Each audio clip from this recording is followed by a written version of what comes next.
Salve, salve, meu querido aluno, tudo bem contigo? Se liga, olha só o nosso bate-papo, olha o recorte, presta atenção, se liga, anteninha de pé, porque o tema é licitações. Especificamente, dentro da Lei 14.133 de 2021, nós trataremos sobre agentes públicos. Faltou S aí, né, animal? Plural. Agora sim, agentes públicos, professor. Mas espera lá, você acabou de falar que nós vamos realizar a interpretação dos agentes públicos conforme a Lei 14.133 de 2021, que trata justamente das licitações e contratos gerais. Agentes públicos, não aparece lá na Lei 8.112, não, professor? Isso aí não é conceito doutrinário? Eu já ouvi falar de classificação dessa bagaça aí. Agente político, agente administrativo, particular em colaboração com o Estado. Será que eu posso adotar essa classificação aqui dentro da Lei 14.133? Muito cuidado, perfeito? Dentro do direito administrativo, mais especificamente na Lei de Licitações, estas duas palavrinhas, elas vão ganhar um sentido um pouquinho diverso daqueles que nós comumente costumamos, frequentemente ouvimos aí, lemos a respeito.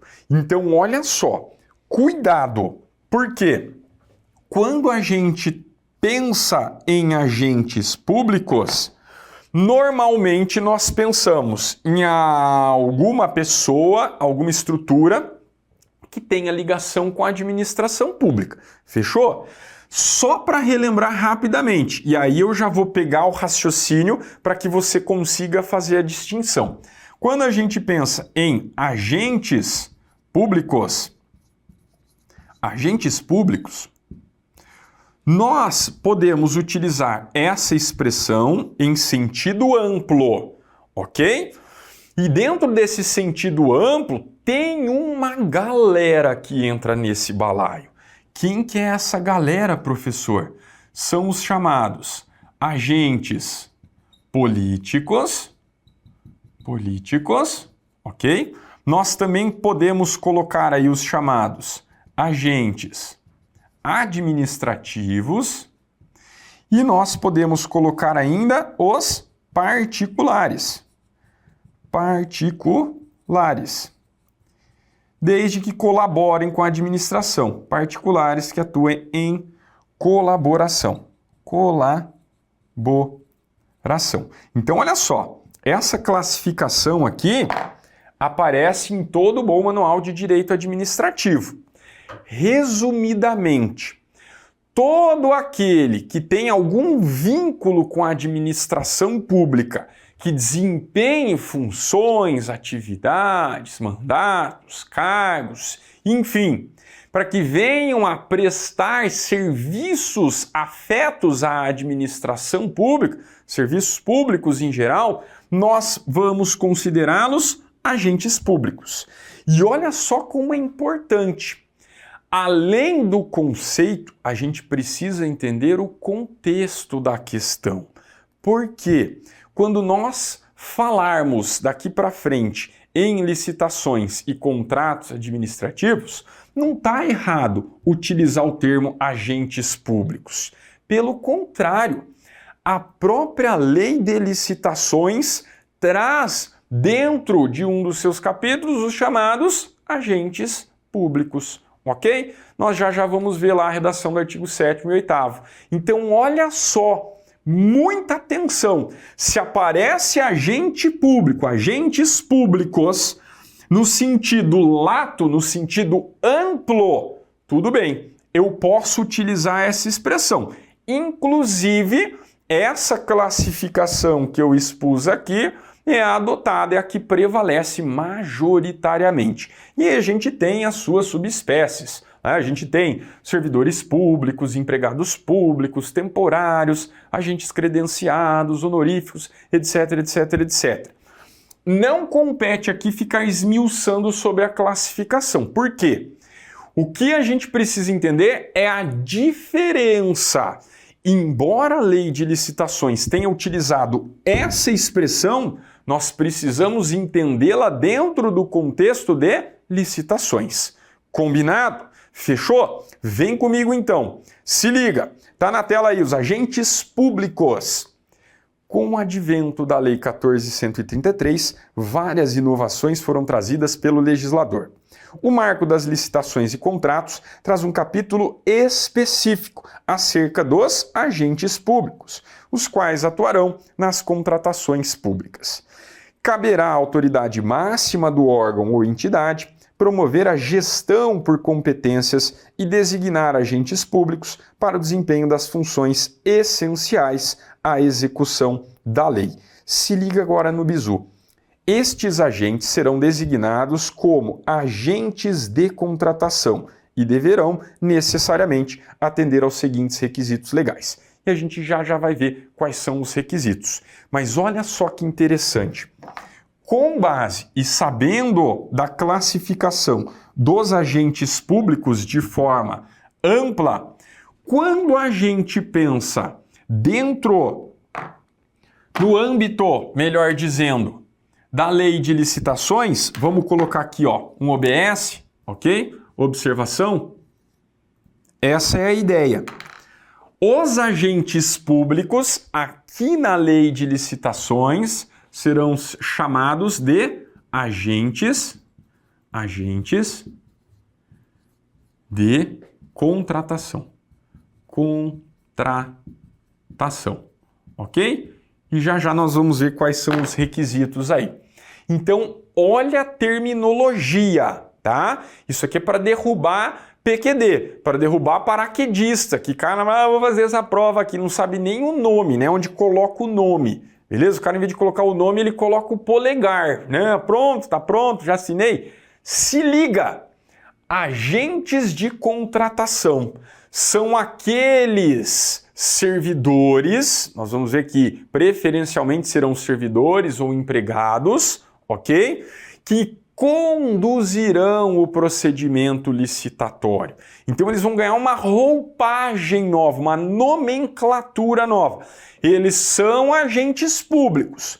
Nós vamos ver que eles até podem ser particulares, mas via de regra são agentes públicos, têm ligação com a administração pública e são eles os responsáveis pela condução dos certames, dos procedimentos licitatórios. E eles vão ganhar esse nomezinho aqui, agentes de contratação. Perfeito? Legal? Grosso modo, via de regra, né? Nós vamos ver em momento oportuno as modalidades de licitação. Vai ver pregão, leilão, concorrência, tá? Então, um agente de contratação, ele, grosso modo, ele pode ser visto como o pregoeiro lá do pregão, ou leiloeiro lá do leilão, tá? Então, essa é mais ou menos a ideia. E qual que é o bizu da lei? Quem vai designar este agente ou esses agentes de contratação? É a autoridade máxima do órgão, conforme eu fiz a leitura aqui para vocês e joguei na telinha. Perfeito? Então, definido qual será o agente de contratação, é ele quem vai organizar toda a parte procedimental e, em tese, vai chegar até o final do processo licitatório, né? Até a homologação, que a gente vai ver que é a fase final lá dentro do procedimento. Perfeito? Legal? Pô, show de bola, professor. Então a gente não pode confundir agente de contratação com essa expressão agentes públicos, tá? Faço a ressalva de novo. Se o contexto, se a questão permitir você tratar um agente de contratação como agente público, se ela utilizar essa expressão de forma ampla, de forma geral, beleza. Eu estou insistindo nisso porque eu sei que concurseiro gosta de achar pelo em ovo. Tá? Ele fala, essa expressão aqui é diferente, o professor falou que é agente de contratação, então não é agente público. Cuidado, respira, não decora, pensa, aí você responde. Combinado? Fechado? Essa é a ideia. Beleza, professor, então os agentes de contratação são aqueles que serão responsáveis pela condução do procedimento licitatório. Isso! E eles precisam preencher algumas regras, ok? Essas regras estão estampadas lá no artigo 8º. Se liga, vem comigo. Olho na telinha. Os chamados agentes de contratação. Primeiro ponto, primeira característica. Devem ser preferencialmente, olha o destaque, servidores efetivos ou empregados públicos dos quadros permanentes da administração. Bora anotar e aí eu faço as considerações. Então, em relação aos agentes de contratação, e essa é a regra, a gente vai ver que tem exceção, serão preferencialmente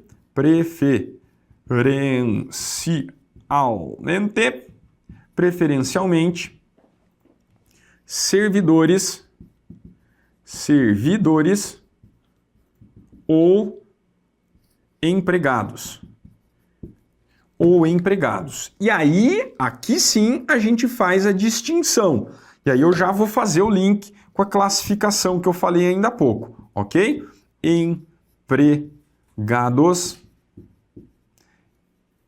efetivos, ok? Efetivos. E quando você lê efetivo, que fez concurso público, tanto servidor público quanto empregado, se for estatutário ou seletista, desde que venha a prover de forma efetiva o cargo público, ok? Então, olha só, que interessante, preferencialmente.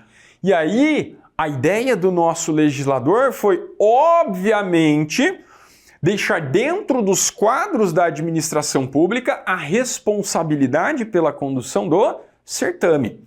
Muito comum, não que não pode. Eu já falei, a gente vai ver exceção. Mas era muito comum, rotineiro, a designação de pessoas que não guardavam nenhuma relação com a administração, que não tinham conhecimento técnico, que não tinham formação da área. A gente vai ver que são os próximos requisitos, ok? E aí virava uma bagunça, perfeito? Não precisa nem falar, né? O cara caía, né, de paraquedas e aí tinha que tocar um procedimento licitatório que, dependendo da situação, né, envolvia ali um altíssimo grau de complexidade. Ok? Então, via de regra, quando a gente fala em agente de contratação, preferencialmente servidores ou empregados efetivos, dos quadros permanentes da administração pública. Vem aqui comigo.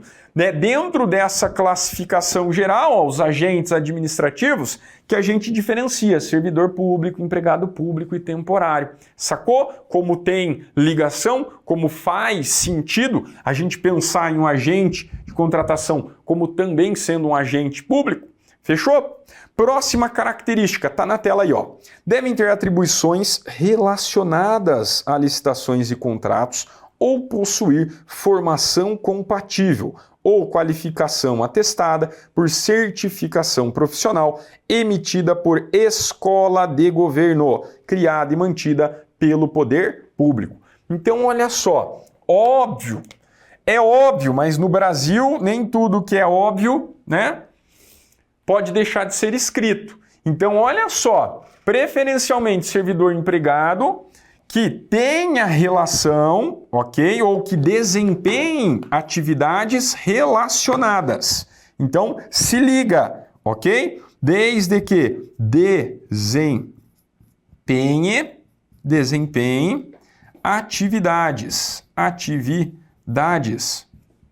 relacionadas. Ou ainda que tenha conhecimento, capacidade técnica, ou formação técnica, Então, significa que esse servidor, que esse empregado não precisa necessariamente passar num cargo de técnico em licitação, de analista em licitação. Desde que ele desempenhe suas atividades, sei lá, ele prestou concurso para farmacêutico do município e ele vai participar na elaboração de um procedimento licitatório para aquisição de medicamentos. Quem melhor que o farmacêutico sabe qual é a necessidade, o que precisa, o que não precisa? Então, desde que ele desempenhe atividades relacionadas, tenha capacidade de formação técnica compatível.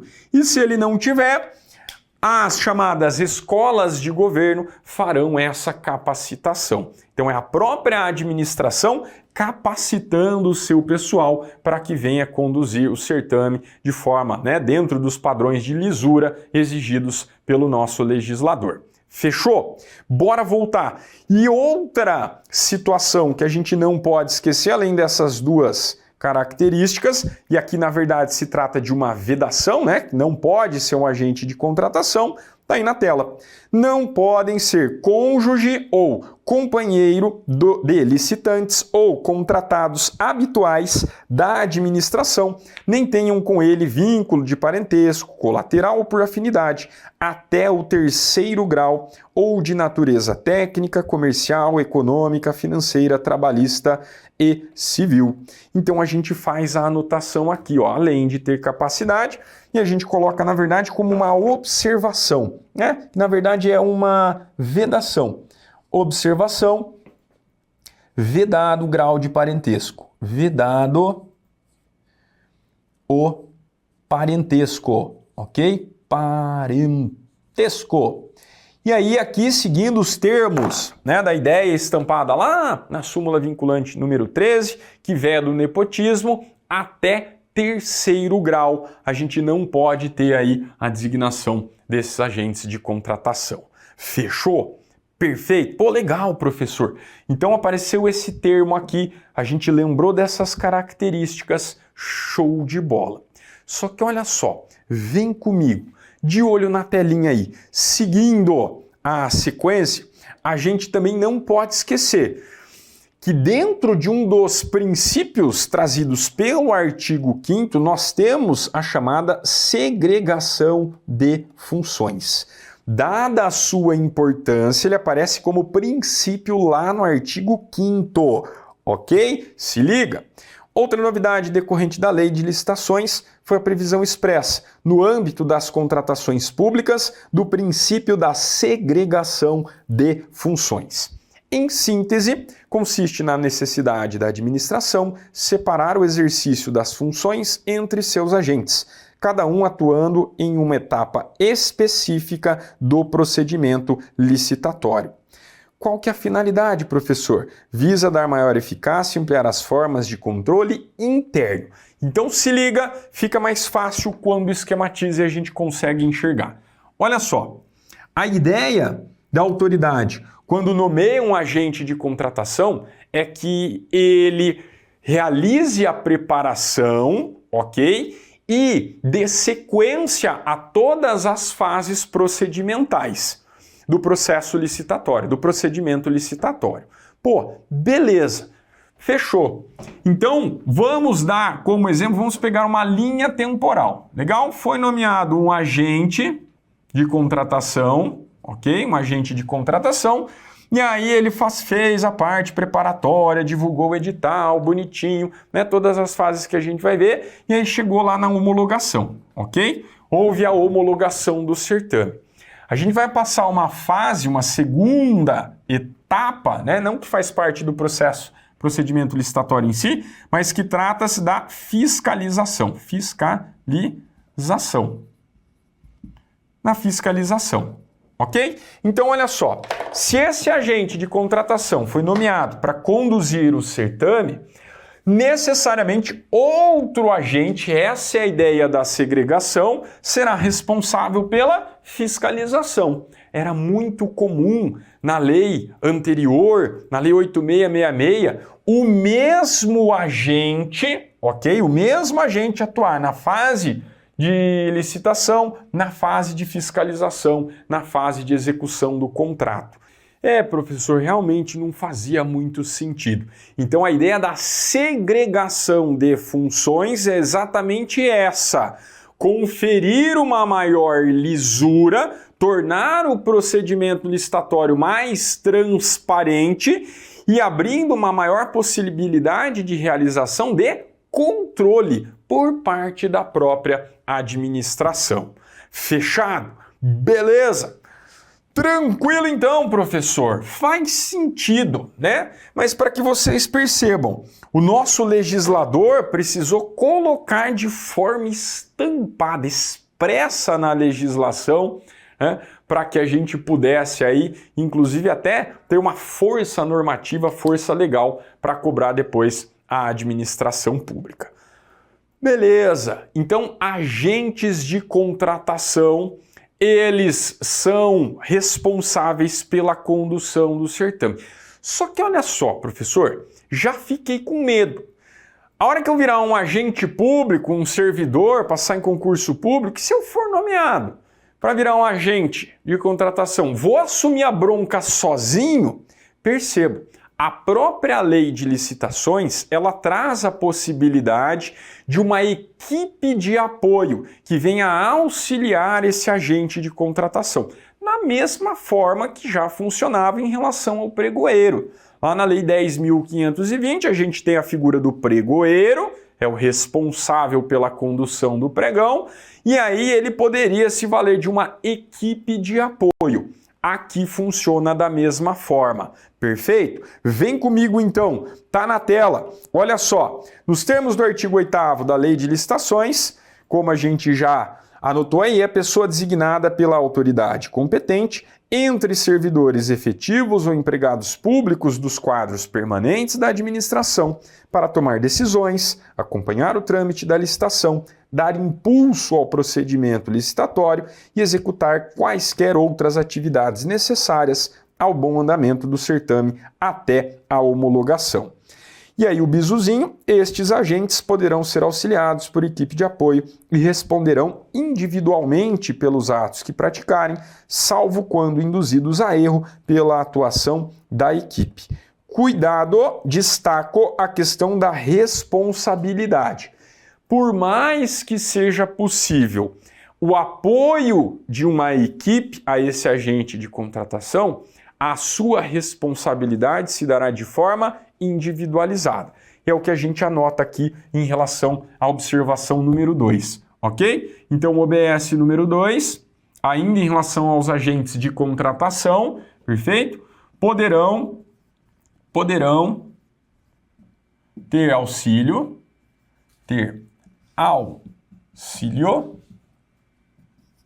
de uma equipe de apoio, ok? Equipe de apoio. Equipe de apoio. Seguindo aí, contudo, serão responsabilizados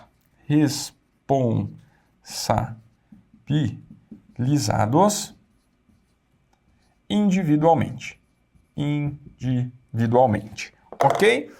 Caso não haja uma indução a erro por conta da equipe. Aí a gente vai apurar a atribuição, a responsabilidade de cada um. Mas, via de regra, a responsabilidade ela é individualizada. E é exatamente essa uma das diferenças para o que a gente vai dar sequência aqui no nosso material. Além de um agente de contratação, é possível, dependendo do caso, dependendo do contexto, dependendo do grau de complexidade ou da modalidade a ser escolhida pela administração, a designação, a formação de uma comissão de contratação. Então, olha só, a ideia é exatamente essa, a chamada comissão de contratação. O próprio nome já nos indica que o agente, ele é um, mas tem uma equipe de apoio, comissão, mais de um. Nesse caso, 3 servidores. É o que nos traz a lei. As comissões já apareciam lá na Lei 8.666 e elas também aparecem aqui na 14.133. Então, olha só, dependendo da situação, dependendo do caso concreto, ao invés de nomear um agente, ok? Nós vamos designar a autoridade competente, quando eu falo nós, né? Olha eu me incluindo aí. A autoridade competente, ela forma uma comissão de servidores, ok? Ou empregados, e nesse caso aqui serão obrigatoriamente servidores ou empregados públicos dos quadros permanentes, para que venham a conduzir esse procedimento licitatório. Perfeito? E a gente vai ver que, inclusive, a forma de responsabilidade é diferente, ela é solidária. Se antes era individual, tranquilo, porque só tinha um agente, ok? Agora, se tratando de comissão, a pluralidade de agentes, responsabilidade ela é solidária, com uma ressalva prevista na lei, que a gente já vai pontuar. Ok? Então, olha só, vem comigo. Tá na tela aí. Se liga, a chamada comissão de contratação. Também é possível a criação de uma comissão de contratação nas hipóteses de licitações que envolvam bens ou serviços especiais ou ainda quando adotada a modalidade diálogo competitivo. Então, como eu disse, a ideia aqui da designação, da formação dessa comissão é quando envolva um processo licitatório, um procedimento licitatório mais elaborado para aquisição de bens especiais, ok? Ou em relação à adoção do diálogo competitivo. Fechou? Na tela de novo. Deverá ser formada por no mínimo 3 membros, se liga porque é número mínimo, ok? Que responderão solidariamente por todos os atos praticados pela comissão. E olha só a ressalva. Ressalvado o membro que expressar posição individual divergente, fundamentada e registrada em ata, lavrada na reunião em que houver sido tomada a decisão. Ok? Olha só, então se liga, diferentemente de um agente na comissão, número mínimo. Mínimo 3 agentes, ok? 3 agentes. E aqui quando eu uso o termo agentes públicos, tá? 3 agentes públicos. Leia-se, aqui na comissão de contratação é obrigatório que tenha vínculo com a administração dos quadros permanentes, ou seja, servidor público ou empregado público. Empregado público. Ok? Se lá no agente de contratação era preferencialmente um servidor ou empregado, aqui é obrigatória a designação desses membros que formarão a comissão. Perfeito? Como eu disse, é só lembrar, um procedimento mais complexo, que envolve um conhecimento mais específico. Então se torna a presença obrigatória de no mínimo 3 agentes públicos. Leia-se, servidor público ou empregados públicos dos quadros permanentes da administração. Ok? Outro ponto que a gente não pode esquecer é a responsabilidade. Responsabilidade. Responsabilidade, nesse caso, ela é solidária. Solidária. Ok? Cuidado! Se eu tenho 3 membros dessa comissão, um deles fala, ó, não estou de acordo. Perfeito? Ele discorda lá da adoção de um procedimento. Fazia parte da discricionariedade da administração e fala, não, discordo. Eu acho que não pode ser feito assim. Perfeito? Se ele registra esse seu entendimento divergente, fundamenta e coloca na ata, ele se exime de responsabilidade, ok? Porque ele vai ter essa liberdade para manifestação, desde que seja fundamentada. A ideia é exatamente essa. Pluralidade de ideias, né? O agente de comissão só, comissão são 3, no mínimo 3. Então é justamente para trocar ideias, debater, discutir sobre o que é mais vantajoso, a adoção de qual procedimento é mais vantajoso para a administração pública. Fechou? Muita atenção, fica ligado, porque essas diferenças é que vão aparecer na sua provinha aí, muito provavelmente porque elas envolvem literalidade da Lei 14.133. Ok? E para a gente arrematar aqui, ó, em licitação que envolva bens ou serviços especiais, cujo objeto não seja rotineiramente contratado pela administração, poderá ser contratado por prazo determinado serviço de empresa ou de profissional especializado para assessorar os agentes públicos responsáveis pela condução da licitação. Então, olha só, essa observação trazida pelo legislador deixa de forma ainda mais clara, mais nítida, que a gente tem a designação de comissão quando o grau de complexidade ele é superior. Perfeito? Então pode haver até a contratação de uma empresa de pessoal especializado para auxiliar esses agentes públicos. Fechou? Tranquilo? Então, tema quente, cuidado com essa expressão, beleza? Porque a lei de licitações trata ela de uma forma diferente do que nós já estamos habituados. Então, feitas essas considerações, vai matar a pau na hora da prova. Espero que você tenha curtido, um grande abraço e até a próxima.